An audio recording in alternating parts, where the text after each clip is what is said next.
Hello everyone. सभी को जय श्री राम।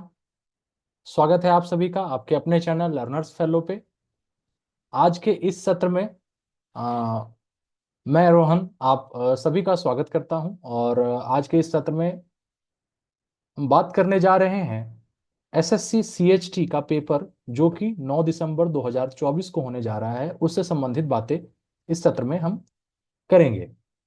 मुख्यतः यही कहना है कि अभी जैसे आज ये वीडियो जब बन रहा है तो 27 नवंबर की तारीख है 2024 का।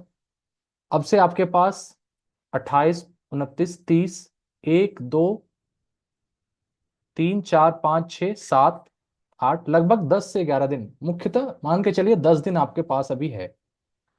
तो अंतिम 10 दिनों में क्या करना है उसके बारे में अभी हम बात करेंगे। क्या क्या सावधानी बरतनी चाहिए, क्या करना चाहिए ताकि हमारे मार्क्स और बेहतर हो सके। एसएससी जूनियर हिंदी ट्रांसलेटर और सीनियर हिंदी ट्रांसलेटर के लिए जो भी पेपर होता है आपका, अब तो उसका नाम भी बदल गया है, सीएचटी नाम हो गया है, combined Hindi translator exam, SSC CHT exam 2024। इसका फॉर्म आप लोगों ने भर लिया है। कुछ रीजन का जैसा कि मालूम चला है, साउदर्न रीजन, और इसके स्टेटस भी शो होने लगे हैं। आपका फॉर्म एक्सेप्टेड है, क्या है नहीं है, कोई दिक्कत तो नहीं आई। और कुछ दिनों में ही, 2 से 3 दिनों में आपके और भी जो रीजन है, नॉर्दर्न रीजन और वेस्टर्न रीजन, इन सब के भी फॉर्म के स्टेटस आ जाएंगे, आप लोग चेक कर लीजिएगा उसको। एडमिट कार्ड परीक्षा से आपके 3 से 4 दिन पहले आपको आ, आ जाएगी, वेबसाइट पे डाउनलोड कर सकते हैं। तो मुख्यतः हम लोग मुद्दे पे आते हैं कि अभी जैसे 10 दिन का समय है, आप लोगों ने जहां भी पढ़ाई किया, जिससे ही पढ़ाई किया, जो भी टीचर पढ़ाए, जिस भी किताब से आपने पढ़ाई की है, तो अब क्या करना चाहिए, किन बातों का ध्यान रखना चाहिए। देखिए, अब आपके पास समय है 10 दिन का। इस 10 दिन को आप मुश्किल से मॉक टेस्ट भी जो लोग लगा रहे हैं या नहीं लगाए हैं, मॉक टेस्ट लगाइए। Full mock test text book पे आपके अवेलेबल है ना, उस पे आप लगा सकते हैं। 5 से 7 मॉक टेस्ट, जो भी फुल मॉक टेस्ट है, तो 5 दिन मान के चलिए। अभी जैसे 10 दिन का समय है, तो उसमें से 5 से 6 दिन मॉक टेस्ट आप लगा सकते हैं। बहुत अंत अंत तक मॉक टेस्ट आपको नहीं लगाना है, ठीक है। दूसरी बात कि मॉक टेस्ट को एज अ टूल यूज करना है आपको, कि मॉक टेस्ट हमें सिर्फ ये बताए कि हम किस चैप्टर में वीक हैं, हमारा कौन सा पोर्शन स्ट्रांग है ना।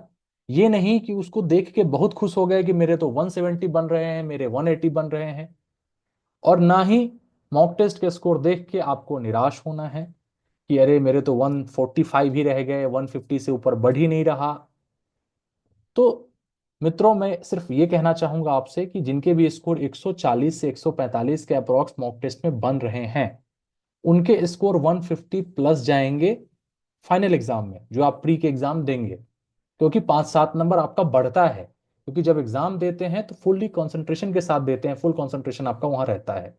अभी आप टेस्ट लगाते हैं, पॉज देते हैं, फिर आप कुछ काम करने लगते हैं, टेस्ट को कई बार में कंप्लीट करते हैं, है ना, लाइटली लेते हैं। तो टेस्ट से टेक्स्ट बुक पे टेस्ट लगाइए, उससे आपको पता चलेगा कि कौन सा चैप्टर वीक है, तो उसको सिर्फ रिवाइज करना है। ये 10 दिन जो है आपके पास टेस्ट, तो मान लीजिए 2 घंटे आप टेस्ट लगाएंगे, बाकी टाइम क्या करेंगे, तो जो भी आपने इंग्लिश के चैप्टर पढ़ रखे हैं, जो भी हिंदी के पाठ आपने पढ़ रखे हैं, उसको सिर्फ और सिर्फ रिवाइज करना है, ठीक है। तीसरी बात आपको यह ध्यान में रखनी है कि कुछ भी नया अभी आपके लिए नुकसानदेह हो सकता है। नया इन द सेंस क्या कहना चाह रहा हूं मैं, कोई भी नई पुस्तक, कोई भी नई किताब, है ना, किसी की भी कही गई बातें, जो नया एकदम ट्रिक, कुछ भी शॉर्टकट, ये सब आपको नहीं अपनाना है। आपने जिस बुक पे भरोसा करके ये जर्नी स्टार्ट की है, उसको पढ़िए। मैंने भी बुक लिस्ट में बता दिया था, 2 बुक मैंने बताया था। नीतू मैम की जो किताब है वॉल्यूम 1, उसको इंग्लिश के लिए बताया था, और लुसेंट की जो सामान्य हिंदी की पुस्तक आती है, उसको हिंदी के लिए मैंने बताया था, ठीक है। तो ये मैंने आपको रिकमेंड किया था कि इसको पढ़िए आप। अगर आप इस बुक पर ट्रस्ट करके पढ़ाई शुरू किए हैं, तो सिर्फ यही 2 बुक आप नाउन चैप्टर निकालिए, उसको एक बार ओवरऑल पढ़ जाइए। शुरुआत में ही बताया था कि पेंसिल लेके आपने अंडरलाइन किया होगा, जो भी इंपॉर्टेंट लगा होगा या आपको लगता है कि आप भूल सकते हैं, उसको अंडरलाइन किया होगा।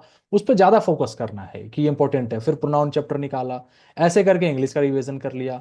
फिर हिंदी में संज्ञा, सर्वनाम, विशेषण, क्रिया, क्रिया विशेषण, अव्यय, जो भी चैप्टर आपने पढ़ रखे हैं, ठीक है, विलोम शब्द, विपरीतार्थक शब्द, उपसर्ग, प्रत्यय, तत्सम, तद्भव, ये इंपॉर्टेंट चैप्टर है, ठीक है। संधि, समास, इंग्लिश में noun, pronoun, verb, adverb, adjective, है ना, आपके टेंस हो गए, ये टेंस का कंसेप्ट आपको जरूरी है। नरेशन, वॉइस काफी इंपॉर्टेंट रहने वाला है।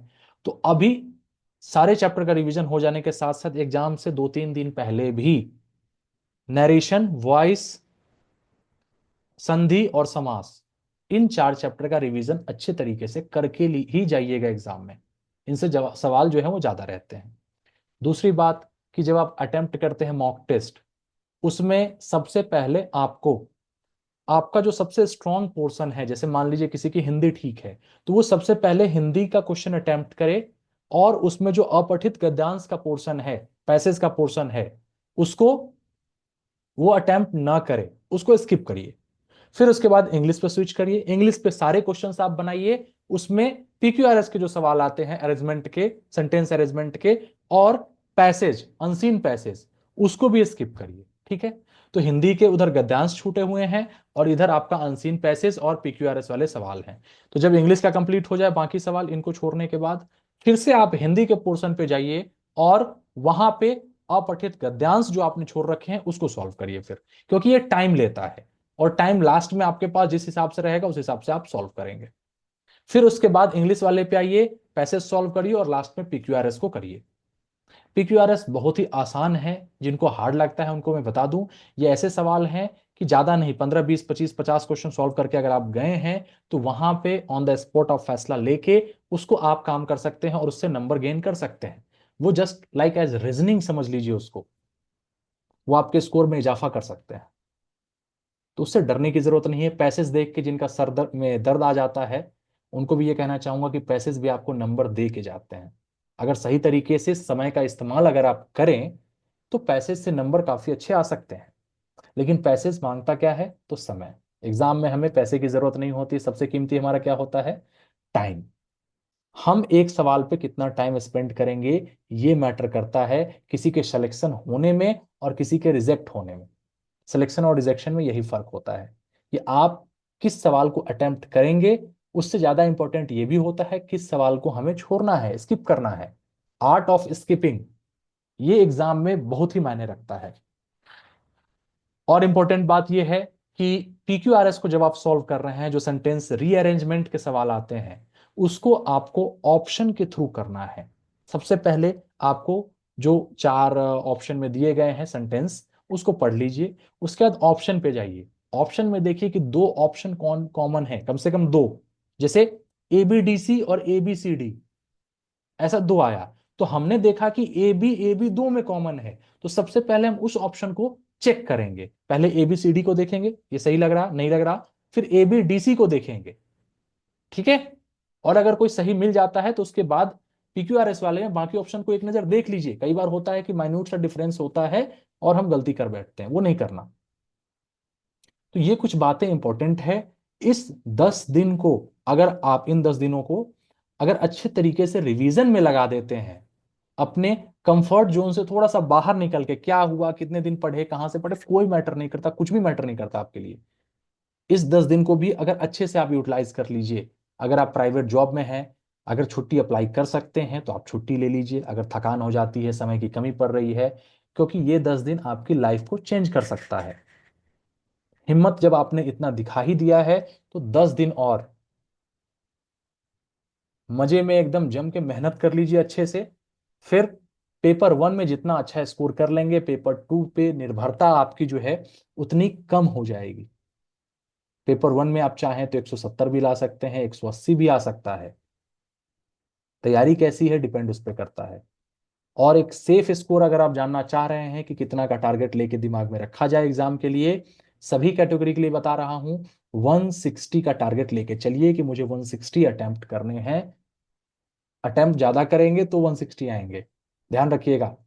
कुछ सवाल ऐसे होते हैं एग्जाम के प्रेशर में कि जो एकदम सही है, पढ़ के आप गए हैं, वो भी सवाल गलत हो जाते हैं। तो सवाल ज्यादा अटेम्प्ट करने होंगे, 160 स्कोर आपका आना चाहिए जो फाइनल स्कोर है। और जैसा कि आपको पता है कि इसमें नेगेटिव मार्किंग भी होती है, 0.25 का नेगेटिव मार्किंग। अगर एक सवाल गलत हो जाता है तो उस सवाल के नंबर तो आपको मिलेंगे नहीं जो 1 नंबर मिलने वाले थे, और साथ ही साथ 0.25 जो सवाल के नंबर दूसरे में आए हैं उसमें से भी डिडक्ट हो जाएंगे। कहने का मतलब आपका 1.25 का लॉस हो जाता है। ठीक है। तो अगर आप छोड़ देते उस सवाल को तो आपका कोई भी नंबर कटता नहीं, कम से कम अगर मिलता नहीं तो। लेकिन अगर गलत कर देते हैं, गलत क्वेश्चन अटेम्प्ट कर देते हैं, तुक्का लगा देते हैं, तो जो आता हुआ नंबर है उसमें से भी 0.25 माइनस हो जाएगा। कहने का मतलब अगर 4 गलत क्वेश्चन हो गए ना तो 1 नंबर आपका चला जाएगा, सही, एक सही जो जितना नंबर आया हुआ है वो चला जाएगा। तो हमें एकदम आंख बंद करके तुक्केबाजी नहीं करनी है एग्जाम में। नपा तोला हम रिस्क ले सकते हैं। 4 में से अगर 2 ऑप्शन बिल्कुल लग रहा है कि नहीं होगा, और जो 2 ऑप्शन हो सकते हैं हम उस पे ही अगर चांस भी लेना है तो हम उस पे लेंगे। लेकिन चारों में से अगर कुछ नहीं पता तो हम ट्राई नहीं करेंगे उसको तुक्का मारने का। ठीक है। जो पढ़ा रहेगा वो ही कुछ गेस वर्क भी कर सकता है एग्जाम में। मैं सजेस्ट नहीं कर रहा हूं गेस वर्क को, ज्यादा बढ़ावा बिल्कुल नहीं दे रहा। लेकिन अगर आपको लगता है कि 2 में से एक हो सकता है, उस चांस पे आप चाहें तो आप उसमें से एक गेस कर सकते हैं रिस्क। लेकिन वो भी कौन करेगा? जिसको लगता है कि मैं 150 160 के रेंज में चल रहा हूं। और वो ना करें कि भाई जिनका 2 4 नंबर अगर गलत 2 4 क्वेश्चन कर देंगे तो एकदम कट ऑफ से भी नीचे आ जाएंगे, उनके लिए रिस्की है। और जिनको लगता है एकदम तैयारी ही नहीं है, ऐसे भी नहीं होना है, फिर तो वो लोग भी एग्जाम में करते हैं कि चलो ज्यादा से ज्यादा क्वेश्चन अटेम्प्ट कर लिए। तो निगेटिव वाले जो एग्जाम जो भी होते हैं जिसमें निगेटिव मार्किंग होती है उसमें फालतू के क्वेश्चन करने से बचना चाहिए। जो आपको नहीं आ रहा उस क्वेश्चन को हाथ नहीं लगाना चाहिए। ये सावधानी बरतिए। और कुछ आप लोगों को एक सलाह देने की कोशिश मैं ये करूंगा, सलाह देना चाहता हूं कि ये जो 10 दिन है कहीं भी ज्यादा बाहर आने जाने की कोशिश मत करिए। तबीयत का ख्याल रखिए, अपने स्वास्थ्य का ख्याल रखिए। क्योंकि अगर आप कितनी भी तैयारी आपकी है, कितना भी पढ़ लिए हैं, और आपकी तबीयत साथ नहीं दे रही है पेपर में, मामूली सा अगर सर्दी जुकाम भी हो गया तो आपका कंसंट्रेशन नहीं बन पाता है एग्जाम के लिए। आप नाक पोंछने में आपका समय जाएगा, छींक आएगी आपको, इस समय समय जाएगा आपका, और तबीयत, सर भारी भारी सा लगेगा, आप कर नहीं पाएंगे अच्छे से सवाल को सॉल्व, है ना। दिमाग नहीं लगा पाएंगे। पैसेज पढ़ेंगे 4 बार पढ़ेंगे तो 1 बार समझ में आएगा। तो इसलिए ज्यादा इस बीच में आप कोशिश करिए कि आप बाहर का खाना ना खाएं, घर का खाएं। ज्यादा तला भुना खाने की कोशिश मत करिए। आपका डाइजेशन जिससे सही रहता है वही भोजन करिए, है ना। तो स्वास्थ्य का ध्यान जरूर रखिए। अभी एग्जाम का टाइम है और मौसम भी बदल रहा है, ठंड का मौसम आ गया है, तो थोड़ा सा बचाव रखिए, स्वास्थ्य का ध्यान रखिए। और जो भी पढ़ा है आपने उस पे क्या कह सकते हैं कि आप कॉन्फिडेंट रहिए। एक कॉमन सी प्रॉब्लम अभी आपको आ रही होंगी या फेस करना पड़ रहा होगा। आपको ऐसा लगता होगा कि मैं जितना एग्जाम के करीब जा रहा हूँ वो मैं उतना भूलता जा रहा हूँ, मुझे ऐसा लग रहा है कि मैंने कुछ नहीं पढ़ा है ना। थोड़ा सा वो आपको क्या कह सकते हैं कि कंफ्यूजन का स्टेट आएगा, और आप कंफर्टेबल फील नहीं कर पा रहे होंगे, आपको लग रहा होगा, बेचैनी सी बढ़ रही होगी। तो मैं आपको बताना चाहूंगा दोस्तों कि ये कॉमन सी बात है। जब एग्जाम नजदीक होता है, एग्जाम के प्रेशर में अच्छे अच्छे धुरंधरों के साथ ऐसा होता है। आप तो फिर भी पहली बार इस एग्जाम में बैठ रहे हैं या दूसरी बार बैठ रहे हैं, तो ये सबके साथ होता है। इसका तरीका क्या है? आपको फोकस नहीं करना है उस पर कि क्या है, नहीं एग्जाम है, मैं एग्जाम जाके दूंगा, सही तरीके से दूंगा, ईमानदारी से दूंगा, स्वस्थ रह के दूंगा, और मैंने जो पढ़ाई की है वो सही है, मैंने जिस बुक पर ट्रस्ट किया है वो ठीक है, मैंने जिसके गाइडेंस में पढ़ाई की है उनकी बात को मानूंगा, उन पे मुझे भरोसा है। ये आपको दिखाना पड़ेगा। और ऊपर वाले पे सबसे ज्यादा भरोसा है। अगर इस एटीट्यूड के साथ, इस अप्रोच के साथ, इस थिंकिंग के साथ, इस पॉजिटिव थिंकिंग के साथ अगर आप आगे बढ़ते हैं तो भगवान भी आपकी मदद के लिए तैयार है ना। तो बस ज़्यादा सेशन को लंबा नहीं करूँगा।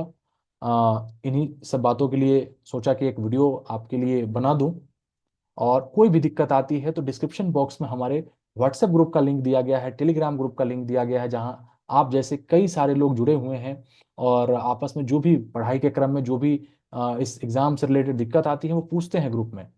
मुझको टैग करके भी पूछते हैं, पर्सनली ग्रुप में ही मेरा नंबर है, आप वहाँ से मुझे भी कांटेक्ट कर सकते हैं। अगर कोई परेशानी आती है, विशेष बात करनी हो, तो वहाँ से आप मैसेज करके पूछ लीजिएगा, मेरा फ्री टाइम में बता दूंगा। उस टाइम पे आप बात भी कर सकते हैं, लेकिन कब? जब आप पढ़ रहे हो और तैयारी कर रहे हो, ठीक है। बेवजह समय आप अपना बर्बाद मत करिए, यही मैं कहना चाहूँगा। और ग्रुप में रिक्वेस्ट भेज दीजिएगा, मैं आपको ग्रुप में ज्वाइन करवा दूंगा। इस तरीके से आप अपनी तैयारी को एक दिशा दे सकते हैं। जो लोग अगली बार के लिए प्रिपेयर कर रहे हैं, अभी तैयार नहीं, इनका जिनका पीजीडीटी का पेपर है, आप उस पर फोकस करिए। पीजीडीटी को सही तरीके से क्लियर करिए, एमए का पेपर सही से क्लियर करिए। जो लोग चैनल पे नए अभी जुड़े होंगे, चैनल को सब्सक्राइब नहीं किया होगा, आप सब्सक्राइब कर सकते हैं। और वीडियो वाले लिस्ट में जाके आप देखिएगा, ढेर सारे प्लेलिस्ट बने हुए हैं। एजुकेशनल क्वालिफिकेशन क्या है, ढेर सारे वीडियोस उस पे, लगभग लगभग 450-500 वीडियोस अपलोड हो गए हैं चैनल पे। तो आप उसको, उसका फायदा उठा सकते हैं ना, देख सकते हैं। इसी एग्जाम के लिए बातें हुई हैं और ढेर सारी चीजें वहां पे अवेलेबल हैं, ग्रुप में है। टेलीग्राम ग्रुप पे ढेर सारे कंटेंट्स पड़े हुए हैं, आप उसका फायदा उठाइए। आप पढ़िए मन लगा के। और कोई भी दिक्कत हो, कुछ भी सपोर्ट चाहिए मुझसे, तो आप मुझे बता सकते हैं, डायरेक्टली बता सकते हैं, ग्रुप में भी कांटेक्ट कर सकते हैं। ठीक है।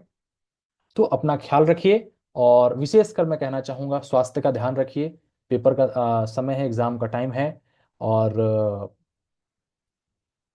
फिर भी बीच में कुछ जरूरत पड़ेगी, मैं देखता हूँ नरेशन, वॉइस, संधि और समास, मैं चाहता हूँ इनका एक रिवीजन सीरीज का वीडियो मैं जल्द ही 1 से 2 दिन के अंदर अपलोड कर दूंगा। आप अगर रिवाइज नहीं कर पाए हैं, तो उस वीडियो को देख के भी आप रिवाइज कर सकते हैं।